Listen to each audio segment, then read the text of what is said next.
Welcome back, fight fans. The Shogun Fights 10 here from Baltimore Arena. Our next bout this evening, Brent Hess versus Myron Baker. John, tell us about it. We have Myron Baker, local Glen Burnie product, first time in the Shogun cage, fighting Brent Hess, who is a veteran of the Shogun cage.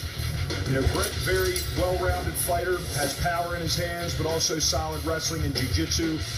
Myron, I have seen fight once before. Also, he's an athletic guy, dynamic striker, but also has a solid jiu-jitsu background. And here we go. Brent Hess coming back to the Shogun cage. Missed a couple shows in there. A very exciting Shogun fighter. Yeah, he's also a very relaxed guy. He's extensive amateur background. Fought plenty in the pros. He's fought in Bellator as well. Brent's going to be relaxed in there. And Myron, at least with the early success here, getting double unders and putting Brent's back on the cage. Looking to get some head position here. Now, Myron's the much bigger guy here, so it's interesting to see him want to cut this distance. Brent, wow, Steve, a little standing guillotine. And he's got an arm trap. This is a standing Nirvana. This is how, if you don't remember, how Henzo choked out Pat Miletich at, what was that? IFL. IFL. In Iowa. I was there. Dude, I don't doubt that. Here's, you know, this actually could be helping Brent a little bit because now he's hopefully, like, you see the way his weight's sagging, you know, as well as I do, he needs to hip to the opposite side and get that, you know, get that leverage on that choke. That you can't finish this the same as a traditional guillotine. And, you know, Brent recognizes that and backs off on it. I mean, he still has that head and arm trap here, but he's not putting as much pressure in it. He knows he doesn't want to blow out his arms on a choke he's not going to get. And, you know, again, Brent just cage savvy, man. Knows how to fight, knows a good position, knows a position he needs to improve on. And if I'm Myron Baker, I mean, I'm fighting that grip and trying to get my head out rather than punching the hip here. Yeah, I think, I mean, you see it on Brent's face. Fairly relaxed here, just, you know, making it tough on Myron. You know, good wrist control here for Myron. I like the wrist control to the knees here. Couple good knees for Myron. Myron's a big boy for this weight, too. Tall guy. For sure. For sure. Tall guy, looks thick. And again, doing a great job of keeping Brent's back on the cage here. You know, it's funny, we haven't seen a ton of grappling out of MiKiDo guys, Brent Hess, Amir Hawk. It's funny, I still feel like jiu-jitsu-wise, we haven't really seen a lot of the stuff they can do. Yeah, I think that both guys seem to have a preference to stand and bang, especially Amir. We did get to see his jiu-jitsu in his last fight with Rob Sullivan. Sure. And that was a pretty exciting fight, and he had Rob in some dangerous spots. So, he certainly did. You know, Brent does have a submission victory in his repertoire here. He beat Keon Wilkins, I believe, by submission. Keon Wilkins, absolutely. So here, Kevin breaks, and now we're going to get to see a little bit more action. I'm looking for Myron to keep his hands a little higher. We've all seen Brent come up top with some big punches and big kicks. I'd be respecting this guy's striking probably a little bit more, but as far as the clinch game and the grappling game's gone, looks to have gone Myron's way thus far. Yeah, if I'm Myron's coach, I really would like to see him establish his jab, use his kicks a little bit since he does have the height and reach advantage. And try to control that range. You know, Brent's the little fire plug guy here. I think he's throwing with a little more authority when he throws his strikes. Yep. So I want to keep him at a distance. No, absolutely. You've got some good punches. And mix it up a little bit. You saw a spinning back fist a minute ago from Brent Hess. Good straight jab there. This is the kind of stuff you see out of guys from this school. These guys are really, like, polished strikers from a lot of different martial arts. And kind of, you know, they mix it up. They take the stuff that works, they put it in their bag, and they kind of keep learning, you know? Yeah, they're all tough, man. Him, Amir, Brent's sister, Nicole, a great fighter. I wish she was still fighting so we could get her up here. And then maybe her dad, Mr. Hess, can convince her to get up here and get in the Shogun cage sometime. Yeah, Mr. Hess could probably fight as well. Yeah, That guy is scrappy, to say the least. He's a character. Mike Hess versus Mike Moses. He puts out some good fighters, man. He certainly does, man. And again, Brent's really polished here. You see even in these kick exchanges, Myron's tight. He's not 100% sure, kind of seems like what to do next. But Brent's putting together stuff in big combinations here. Yeah, Brent's nice and loose. And you see when Brent comes forward, Myron's backing straight up. And that's never a good thing. Sure. And Myron, again, though, when he switches directions, when he puts it in drive and comes forward, he's, you know, arguably winning these grappling exchanges.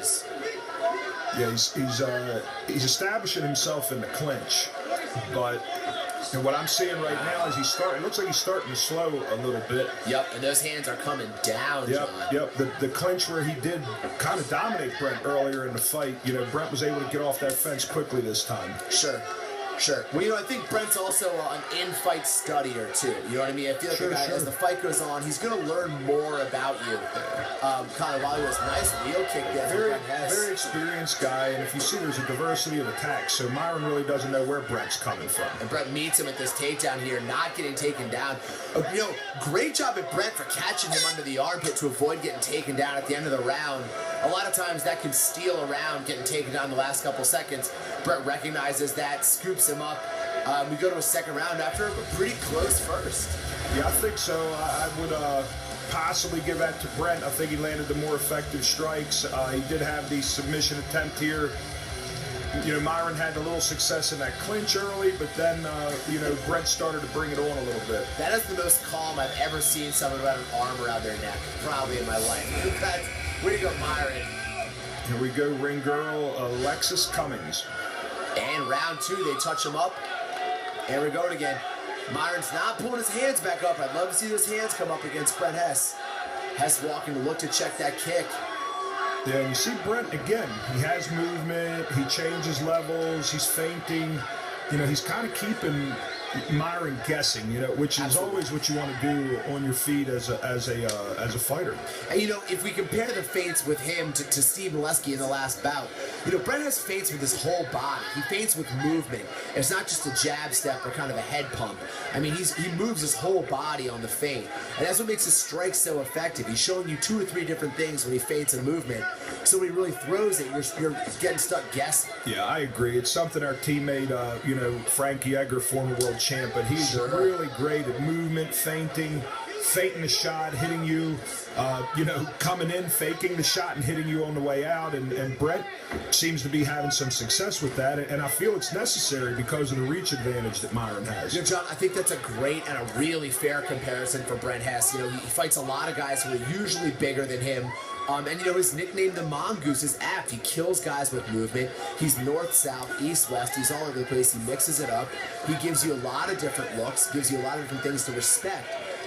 Frankie went in there a bunch of times with guys that outsized him like this and ended up, putting them on their butts. Yep, and right now you see Brent, even though he's the shorter of the two, I believe he's landing the more solid strikes, and I just think he's... Whoa! Big right hand.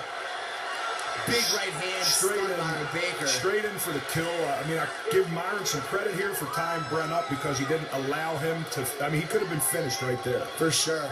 And now he's in a lot of trouble because I don't know if he's fully recovered, but this is not a good spot to be with Brent Hess on top of you. Brent showed great power. He has a huge knockout victory in Shogun over Stephen Baker. Wow. And the big right hand landed. And again, look at the experience, man. He didn't go crazy once Myron tied him up, worked his way in the mount. Now he's improved his position. Now let's see how his jiu-jitsu looks. And transition from the mount to the back, really smooth. Sinking this in. I like to see him flatten Myron out if he can. That would be nice. He's got him anyway. He switched on the left side. Gable grip. I would recommend switching to the Gable grip here if he can. Absolutely. Myron defending properly. Yeah, Brent going a little old school with that rear naked choke, and that kept him from getting the finish there. Yeah, Myron did the right thing. I'd like to see you, like I said, palm to palm or slide it behind the head. Back to it again, and Myron again defending properly. Myron needs to get his back to the mat. He's down. Wow. There it is. As soon as he switched to that Gable grip, the fight was over. Absolutely, John. You called it. A little bit of an old school rear naked, easy to fight, but when you switch it to a palm to palm or a 10-finger, if that arm's under that chin, that choke's going to happen. Yeah, impressive victory by Brent. Again, shows punching power and diversity with the rear naked choke as a finish. Atlantic Remodeling replay, huge right hand, goes in for a kill. Again, Myron does a good job to try to survive, but once Brent gets on his back, it's pretty well academic. The conventional rear naked, Myron continues to defend, but because he never changes the position, just controls that wrist, it allows Brent to adjust and finish.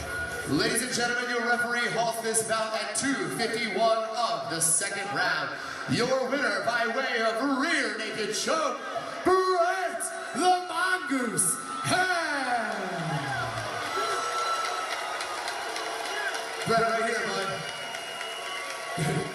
Gotta feel good to hear your name called the Shogun Cage, man. What's up, Baltimore? He presented you with a little bit of a challenge in the first round. Was it his length, or what was it that kind of startled you? Yeah, I've been learning to be a little bit more patient inside of here. And, I gotta thank a lot of people. I gotta thank my dad. I gotta thank Dave Young with U.S. Fighting Systems, Scott Howard, Mike Deshawn, Rob O'Hare, and all my MiKiDo peeps. Where you at in the building? I think God puts certain things in your life, obstacles in your way, to see if you're strong enough to get past them. And today was one of them for me. And I'm glad to be back. I'm glad to be putting on a show for you guys. I love you guys. Brent, did not getting that standing guillotine bum you out a little bit in the first round? Hey, it was tight. Why don't you think he dropped me? He was trying to avoid that, and he did a good job, Myron's a very talented athlete, and so all the props to him. And you need an opponent to get one of these. So that was him tonight, and you're looking great tonight, man. By the way. You too, my man. Ladies and gentlemen, give it up for your winner, the charming Brent the Mongoose Hess. Here to present his trophy to girls from Sport Clips. This portion of Shogun Fights is brought to you by the Sheffield Institute for the Recording Arts and Atlantic Remodeling, home of the Red Set Guarantee. I chose audio engineering because it's my passion. There's nothing else I want to do. Since I was a kid, I'd always wanted